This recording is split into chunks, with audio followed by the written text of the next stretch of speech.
Then macam biasa, podcast kita ni pasal kerjaya. So, abang modal. Mampus. Cuba member.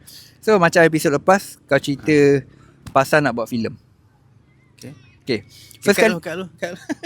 tak ada. Kau tanya pasal nama aku tu. Macam mana dapat nama tu? Tak ada cut. Memang kita tak cut. Tak dekat. Memang akan masuk sekali. Sudah. Sebab podcast aku macam yang episod lepas, tak ada cut. Okay. Macam kau nak suruh aku tanya pasal nama tu. Okay, kita boleh tanya. Tak ada masalah.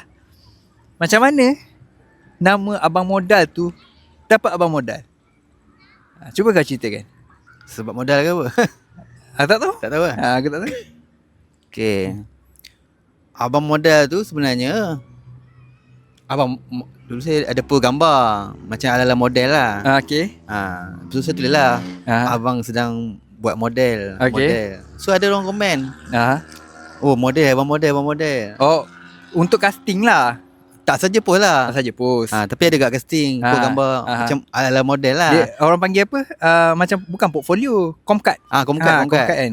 Comcard ni apa bahasa penuh dia sebenarnya?